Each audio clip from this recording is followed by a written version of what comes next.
Okay, this is the second part of the developmental lecture, part two. So here it goes. Social development.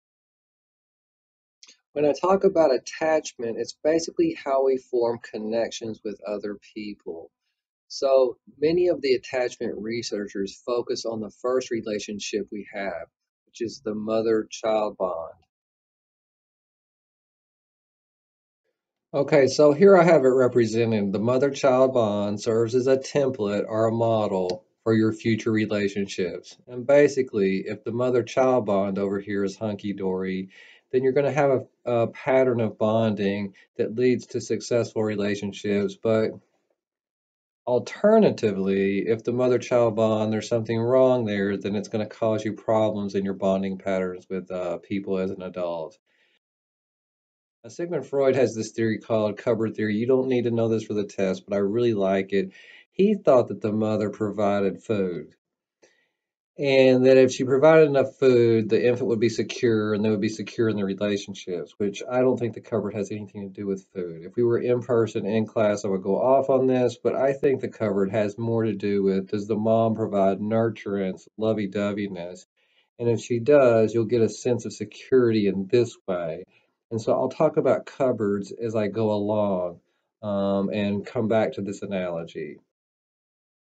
Like one of the first things, you don't have to know this slide either, that we learn as an infant is a basic trust versus mistrust of the world. Just think about pound dogs. Their trust is broken, and once this trust cupboard kind of has an issue, then they have problems throughout the rest of their life because of the cupboard issue. I don't really like to talk about these studies, but these are the studies about the baby monkeys. Basically, Harry Harlow in these studies would take baby monkeys away from their mother during this critical time, this imprinting time. And when he separated them, he would raise them with these fake mothers you can see right here.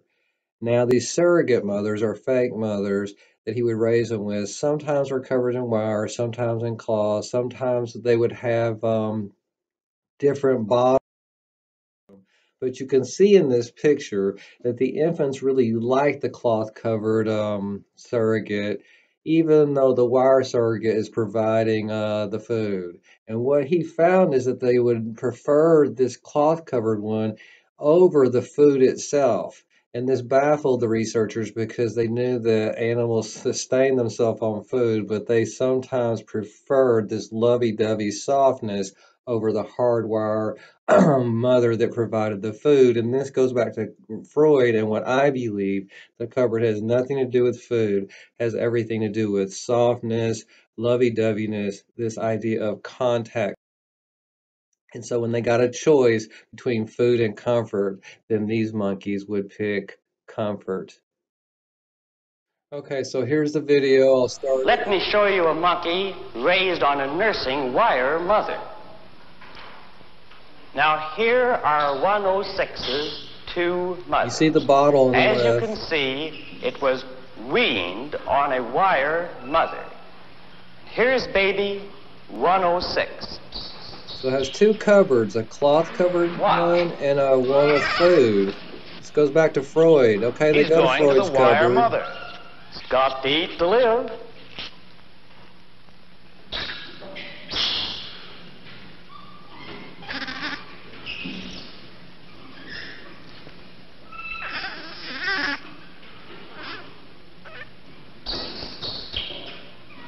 Oh, he's going back.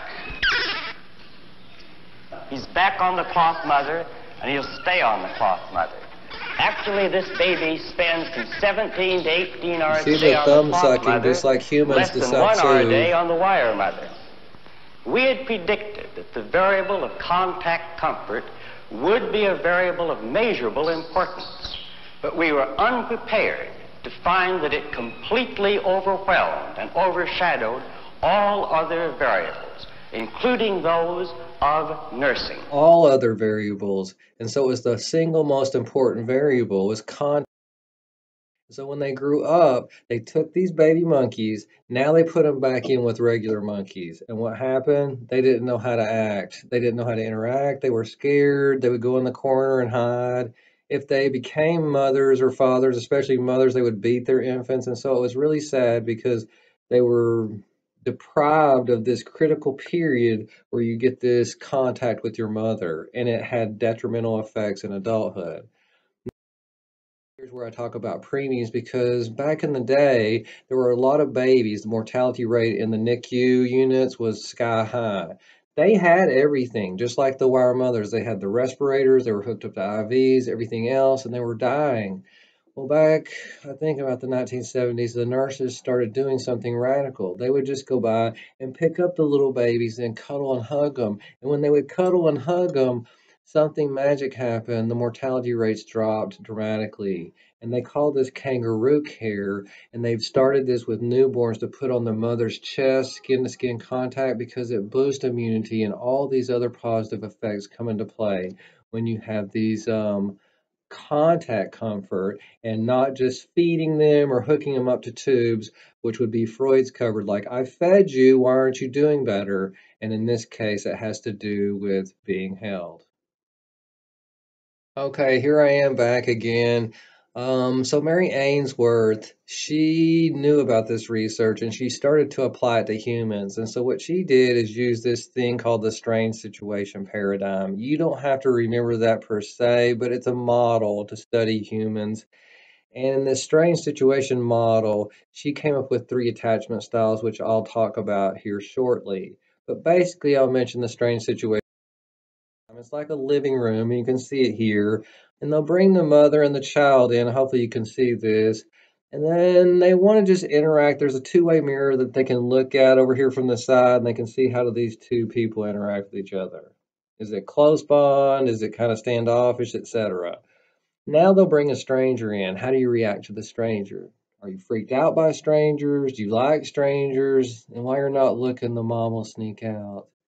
Do you have abandonment issues? Do you trip out because your mom's gone? She comes back. Now they both sneak out without you knowing. Do you do okay on your own? Like they come back in. Are you solaced by her coming back in? Things like this. And so, I don't know. I could tell stories about myself. We were in class, but I have a lot of issues. Basically, what I think it measures are two things. One, stranger anxiety. Are you freaked out by strangers? Thus, the strange situation paradigm. But also, it measures this. Oh, I have this little dog over here. You can't see him, but some dogs are really freaked out by strangers, right? I think dogs fall into one of these two categories usually, just like humans. Now, other dogs that have attachment issues have separation anxiety, like my dog. You leave him alone, he freaks out. He's like, oh my God, you know what I mean? Don't leave me alone. And so kids kind of fell into these two categories, or they were healthy. Now, I'll talk about these three categories. These aren't the names of them, but these are categories. You have kind of a clingy one over here, kind of an avoidant one over here, and right in the middle is healthy. So it has to do with the lovey-doveyness, the cupboard that I've been talking about. Sometimes it has to do with you were already born a little needy, clingy, versus a little standoffish. And so maybe it's a combination of both the mother and the kind of puppy you were, because all these puppies come from the same litter, but one might be rowdy and one might be timid right out of the womb. So here's the three styles. Secure, that's normal. You don't have to study that one. Anxious, ambivalent, this is the one I'll go into detail, but this is clingy. And the third one, avoidant, is just what it sounds like. I don't like to be around people. So I'm fixing to go through each one of these in detail on the next few slides. Okay, here we go. Hazan and Shaver, what they did, don't write any of this down, but they put three different paragraphs into a local newspaper that represented the three styles. They didn't let people know this, but you were supposed to pick the one you were. And so they wanted to see what the concentration was. Like about 56% of the people say this top one, I find it easy to get close to others. That's secure. They're not worried about being abandoned or someone getting too close to them. But in the middle is this clingy one. You don't have to remember the numbers, of course. And then at the last is the avoidant one. You can see like the blurbs, like here, I want to merge completely with another person, or here, when I am nervous when anyone gets too close. I don't want to be, close to people. And so this, the secure people, when they interviewed them, they felt good about themselves. They trusted others and saw the world as a good place. To me, that's rainbows and unicorns. I mean, I'd like to be like this, but it's hard. Okay. The anxious ambivalent, like I said before, anxious, they're nervous. Ambivalent means you feel two ways. What does that mean? That means, well, when your mother left, you were sad she was gone and you were mad that she left you. So you're ambivalent. You can't trust her.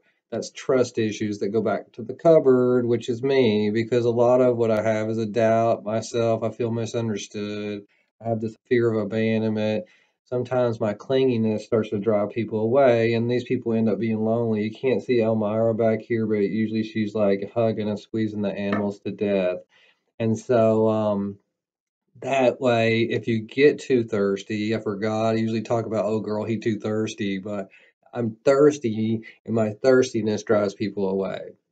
And so that song or the album, The Wall, you know what I mean? Because it's all about either I want to build a wall or it's like, Mother, do you think she's good enough for me? It's like all these different songs kind of play into this anxious ambivalence, but also the next one, Avoid. And this is the song I thought I was going to show you is Creep, Radiohead. I don't know if you know this song, but it's just like these people, that they feel misunderstood just like I. I have this quote about loving yourself, and on another day, if we were in person, I'll go into this in more detail because when you try to fix on other people like clingy people do, like I'm going to get this person, they're going to complete me, that doesn't work. Okay, and that's why I like Cat Williams. One of his girlfriends was leaving him, and he says, "You've ruined my self-esteem." And Cat says, "I didn't ruin your self-esteem. It's called other esteem. It's not called cat esteem. It's called other esteem. So only you can ruin your self-esteem." And this is hard for me to understand because I have a lot of other esteem, and I wish we had more time to talk about this. This is from ACOA, but I love this because I don't want to audition for other people hoping they'll see my worth. And this is my problem because I do audition for other people hoping they'll see my worth. And this is the anxious ambivalent kind of cross. Okay, so avoidance. Avoidant, just like they sound, they're standoffish. They don't want to be around people. You know, people like this, like screw people. Everybody's a jerk. Fuck everybody. And so when they shut down like this, I think I have over here. It's me against the world, so fuck everybody. If I can just like build this big wall, Pink Floyd, then everybody will just leave me alone and I'll be safe and secure. Now, this is where I usually talk about different combinations of people. If you get a secure person with a secure person, it's ideal because they both are confident in themselves, they trust people, and so everything is hunky dory. Get a secure person with an anxious ambivalent, the anxious ambivalent becomes like this little vampire, and the secure person runs away. Why? Because they need, and they just keep draining the person of energy. I don't know if you've seen this movie, but it does have a vampire motif, and he does drain people of energy, and he has to come to grips. Now, on the third case, if you get an anxious ambivalent with an avoidant, it seems like a match made in hell because you got the needy person with the person that likes to run away. But a lot of times that's a power play on the avoidance person's part. And this is why I like teaching this stuff because you can see every time someone has problems in relationships, it's one of the people has one of these disorders, that need to come to grips bitter experience. Now, if you get two needy people together, then they're like one person. That's why I have a little cocoon. I don't know if you can tell this, but they cocoon themselves off from the world and just make their own little universe. Okay, this is the last section in development. I really like talking about moral development, and this part sucks because I can't be in class and have a dialogue. Now, a lot of people don't think you're born with a sense of right and wrong, and I kind of agree with that. Although, whatever, given my with this too, that you know what's right in your heart because God has written it in there, whether you're Christian, Muslim, Hindu, whatever, you have this sense within you. But scientists tend to argue the opposite, you know what I mean? That we have to learn, thus the term moral development, how to become. And I have this quote to counteract, that Christian quote I had, it's like, we're the only species that can kill millions of people because they don't believe like us. Heinz's Dilemma. Okay, this is Heinz's dilemma. I'm gonna pause it for a second and then show you this dilemma, and this is how he came up with his 3 stages. Heinz's wife is dying because of a special kind of cancer. There's only one drug that the doctors think might save her. It is a new formula which a pharmaceutical company in the same town has recently discovered. The drug is very expensive to produce, but the company is charging 10 times the production cost.